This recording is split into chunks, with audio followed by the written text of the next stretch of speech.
Ayat hari ini adalah Efesus 4, ayat 25-32. Mari kita baca bersama. Karena itu, buanglah dusta dan berkatalah benar seorang kepada yang lain, karena kita adalah sesama anggota. Apabila kamu menjadi marah, janganlah kamu berbuat dosa. Janganlah matahari terbenam sebelum padam amarahmu dan janganlah beri kesempatan kepada iblis. Orang yang mencuri, janganlah ia mencuri lagi, tetapi baiklah ia bekerja keras dan melakukan pekerjaan yang baik dengan tangannya sendiri, supaya ia dapat membagikan sesuatu kepada orang yang berkekurangan. Janganlah ada perkataan kotor keluar dari mulutmu, tetapi pakailah perkataan yang baik untuk membangun, di mana perlu, supaya mereka yang mendengarnya beroleh kasih karunia. Dan janganlah kamu mendukakan Roh Kudus Allah yang telah memeteraikan kamu menjelang hari penyelamatan.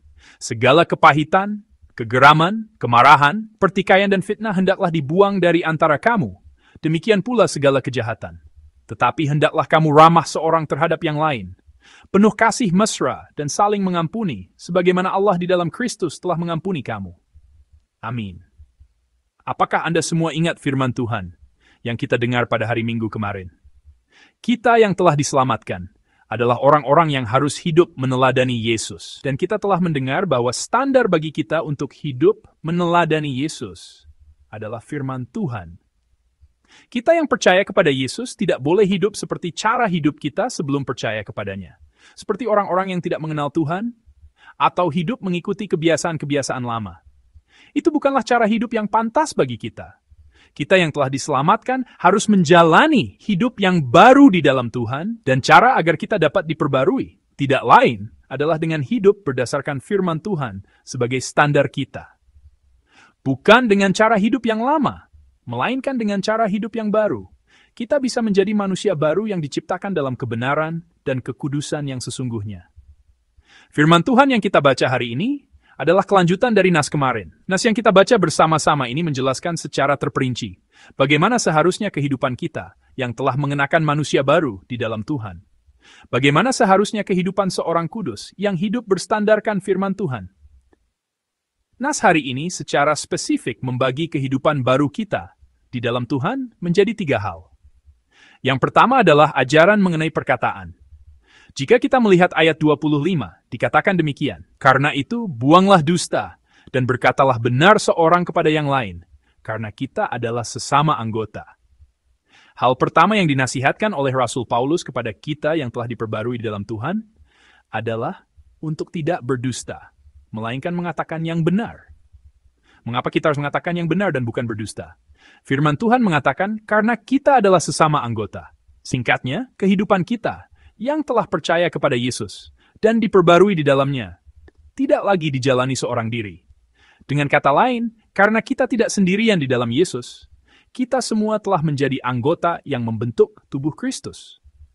Entah kita mengakui fakta itu atau tidak, kita yang percaya kepada Yesus telah menjadi makhluk yang tidak dapat hidup terpisah dari anggota-anggota lain, dari sesama kita.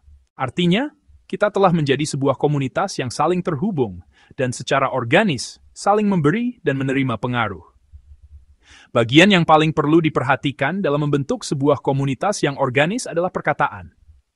Ketika berbicara, kita tidak boleh menggunakan perkataan dusta, perkataan kosong, perkataan yang menimbulkan amarah, atau perkataan yang menyakitkan, melainkan perkataan yang benar, perkataan yang membangun, perkataan yang menghibur, dan perkataan yang menguatkan. Saya yakin kita semua setuju akan pentingnya perkataan. Sepatah kata bisa menghidupkan seseorang, dan sepatah kata juga bisa membunuh seseorang. Kita semua sangat merasakan bahwa kekerasan verbal, yaitu menyakiti orang lain dengan kata-kata, seringkali lebih menyakitkan dan lebih sulit disembuhkan daripada kekerasan fisik. Jika kita melihat ayat 26 yang menyusul, dikatakan, apabila kamu menjadi marah, janganlah kamu berbuat dosa, janganlah matahari terbenam sebelum padam amarahmu. Alasan Paulus berkata demikian adalah karena ia tahu betul bahaya dari perkataan yang diekspresikan dalam kemarahan, sehingga ia menasihatkan agar sekalipun kita menjadi marah atau telanjur mengucapkan kata-kata yang menyakitkan, kita harus segera menyelesaikannya. Jangan menyimpannya terlalu lama. Jika kita melihat ayat 27, Paulus mengatakan bahwa menyimpan amarah sama dengan memberi kesempatan kepada iblis. Menyimpan amarah untuk waktu yang lama dan terus-menerus mengucapkan kata-kata yang menyakiti orang lain adalah perbuatan yang sangat berbahaya yang dapat memberi kesempatan kepada iblis. Benar sekali. Perkataan dusta dan perkataan yang menyakitkan adalah seperti racun yang menghancurkan kesatuan komunitas. Rasul Yakobus juga mengatakan hal yang sama dalam suratnya. Apakah karena kita telah dipanggil menjadi satu tubuh di dalam Kristus dan menjadi satu keluarga? Lantas karena merasa nyaman, kita boleh berbicara sembarangan dan memperlakukan orang lain dengan kata-kata yang tidak sopan? Tentu tidak.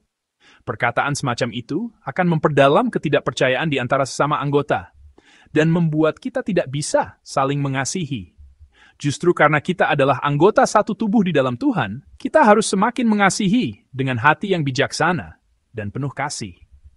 Serta mengucapkan kata-kata kasih, kata-kata yang benar, kata-kata yang menghibur, dan kata-kata yang membangun.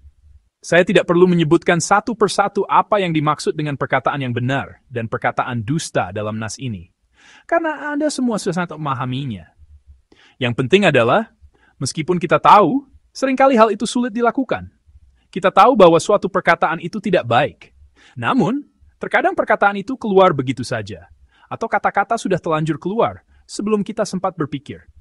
Sebaliknya, ada juga saat ketika orang lain mengucapkan kata-kata yang menyakitkan dan membuat kita menderita. Padahal, sebenarnya mereka tidak perlu mengatakannya. Mengapa hal-hal seperti ini terjadi? Sebenarnya, saya dulu juga terkenal sebagai pembicara yang pedas. Saya adalah tipe orang yang selalu memeriksa semua fakta. Namun, saya sudah menganggap itu sebagai hal yang buruk. Saya nyatakan fakta. Suatu kali seorang manusia di perkataan itu sedikitkan, sangat berat, sangat menyiksa. Sejak saat itu, saya berusaha untuk mengurangi bicara sebisa mungkin. Saya berusaha keras untuk menghindari kata-kata yang mungkin akan menyakiti atau melukai hati orang lain. Dan saya sengaja melakukannya. Alasan saya berusaha seperti itu adalah karena timbul perasaan mendesak dalam hati saya. Jika ada satu orang saja yang terluka dan putus asa karena perkataan saya, bagaimana saya bisa mempertanggungjawabkan jiwa itu? Yesus berkata, apa yang harus dilakukan terhadap orang yang membuat satu jiwa tersandung? Lebih baik baginya jika sebuah batu kilangan diikatkan pada lehernya, lalu ia ditenggelamkan ke dalam laut. Sebegitu pentingnya bagi Yesus untuk mencegah satu jiwa pun menjadi putus asa dan terluka. Jadi, dengan hak dan wewenang apa saya berani menyakiti hati orang lain? Dengan hati yang takut dan gentar, saya berusaha menjauhi hal itu. Oleh karena itu, saya berusaha untuk mendengarkan perkataan orang lain sampai selesai, tidak memutarbalikkan atau menafsirkannya secara berlebihan, dan berusaha mendengarkannya apa adanya hingga saat ini. Bagaimana dengan Anda sekalian? Apakah Anda lebih sering menyakiti orang lain dengan kata-kata? Ataukah Anda lebih sering menjadi pihak yang terluka? Sebelum berbicara, cobalah untuk selalu menempatkan diri pada posisi orang lain terlebih dahulu. Jika kita melihat ayat 29, dikatakan, janganlah ada perkataan kotor keluar dari mulutmu, tetapi pakailah perkataan yang baik untuk membangun, di mana perlu, supaya mereka yang mendengarnya beroleh kasih karunia. Perkataan kotor di sini bukan sekadar umpatan. Perkataan yang membuat orang lain menderita dan putus asa, itulah yang dimaksud dengan perkataan kotor. Perkataan seperti itu seharusnya tidak keluar dari mulut kita. Sebisa mungkin, kita harus mengucapkan kata-kata yang penuh kasih karunia, kata-kata yang membangun, kata-kata yang menguatkan, kata-kata yang benar-benar memandang orang lain sebagai gambar Allah dan membangun mereka. Yang kedua, nasihat Paulus adalah mengenai tindakan. Mari kita baca bersama-sama ayat 28. Orang yang mencuri, janganlah ia mencuri lagi, tetapi baiklah ia bekerja keras dan melakukan pekerjaan yang baik dengan tangannya sendiri, supaya ia dapat membagikan sesuatu kepada orang yang berkekurangan. Amin. Tindakan mencuri ini disorot, karena pencurian bukan hanya perbuatan buruk bagi si pencuri, tetapi juga menyebabkan kerugian besar bagi orang lain. Jadi, ini bukan hanya masalah dosa dalam kehidupan rohani seseorang, tetapi juga merugikan orang lain. Oleh karena itu, tindakan seperti mencuri tidak hanya berakhir sebagai penyimpangan individu, tetapi merusak baik korban maupun pelaku. Pencurian yang disebutkan dalam nas ini mungkin tidak hanya mengacu pada tindakan mengambil milik orang lain. Ini berbicara tentang perlunya kita menjauhi tindakan dan dosa yang menyusahkan diri sendiri maupun orang lain, serta menghancurkan komunitas. Nas ini melangkah lebih jauh dengan mengatakan bahwa iman kita harus sampai pada titik di mana kita dapat memperhatikan dan memberi kepada orang-orang yang berkurangan.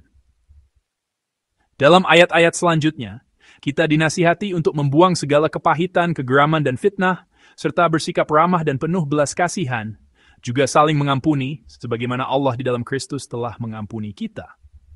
Kita yang telah diperbarui di dalam Yesus harus membuktikan iman kita tidak hanya melalui perkataan, tetapi juga melalui perbuatan. Melalui nas ini, kita dapat melihat bahwa inti dari tindakan yang harus kita lakukan bukanlah berpusat pada diri sendiri, melainkan pada orang lain. Bukan tindakan untuk memuaskan keserakan pribadi seperti mencuri, melainkan tindakan membantu mereka yang berada dalam kesulitan, tindakan memberi, dan tindakan memperhatikan. Dengan demikian, kita dinasihati untuk melakukan hal yang sama seperti Kristus yang telah menerima, mengasihi, dan merangkul kita. Rasul Paulus menasihati kita yang telah menjadi manusia baru di dalam Yesus. Ia menasihati kita untuk hidup meneladani Allah melalui perkataan dan perbuatan. Namun, hal ini memang mudah diucapkan, tetapi bisa jadi merupakan sesuatu yang sulit kita capai, bahkan jika kita berusaha seumur hidup. Oleh karena itu, untuk mencapainya, kita harus memohon pertolongan Roh Kudus. Hanya di dalam kuasa Roh Kudus, kita dapat melayani komunitas dan dunia melalui perkataan dan perbuatan kita yang telah diubah. Jika kita melihat ayat 30, dikatakan demikian, "Dan janganlah kamu mendukakan Roh Kudus Allah yang telah memeteraikan kamu menjelang hari penyelamatan." Apa artinya perkataan ini? Jangan mendukakan Roh Kudus. Katakan bahwa di dalam Dia, kita telah dimeteraikan sampai hari penyelamatan. Roh Kudus adalah jaminan kerajaan Allah yang akan datang. Singkatnya, hanya di dalam Roh Kudus kita dapat dimeteraikan. Hanya ketika kita dipenuhi oleh Roh Kudus, perkataan dan perbuatan kita dapat mewujud dalam rupa manusia baru yang telah diubah. Dengan kata lain, kehidupan manusia baru, kehidupan meneladani Allah, tidak mungkin tercapai dengan kekuatan dan kemampuan kita sendiri. Ketika kita mencoba mencapainya dengan kekuatan dan usaha kita sendiri, Roh Kudus berduka karena Ia tahu bahwa kita tidak akan berhasil. Namun ketika kita memohon pertolongan Roh Kudus dan hidup menurut standar firman-Nya, perkataan dan perbuatan kita sebagai ciptaan baru yang berbeda dari sebelumnya, benar-benar dapat membangun keluarga dan jemaat dengan baik. Kita juga dapat menyembuhkan orang-orang di dunia yang menderita dan kesakitan dengan Injil dan kasih Kristus, serta membangun kerajaan Allah. Di pagi subuh ini, semoga kita merenungkan perkataan dan perbuatan kita. Semoga kita memeriksa apakah perkataan dan perbuatan kita masih mengikuti kebiasaan lama. Apakah kita berbicara hal-hal yang sia-sia seperti orang yang tidak mengenal Tuhan? Atau apakah kita menyakiti orang lain dan menghancurkan komunitas dengan perkataan dan perbuatan kita? Marilah kita dengan sungguh-sungguh memohon kepada Roh Kudus. Semoga kita mengakui dengan iman bahwa rahasia untuk dilahirkan kembali sebagai ciptaan baru di dalam Kristus hanya ada pada Roh Kudus. Janganlah kita mendukakan Roh Kudus dengan berusaha memakai kekuatan sendiri, melainkan marilah kita mengandalkan kuasa-Nya setiap saat dan menaati firman Tuhan. Dengan demikian, melalui perkataan dan perbuatan kita yang telah diubah dan diperbarui, kita semua dapat melayani sesama anggota, melayani gereja, dan melayani dunia. You guess who's paying, team?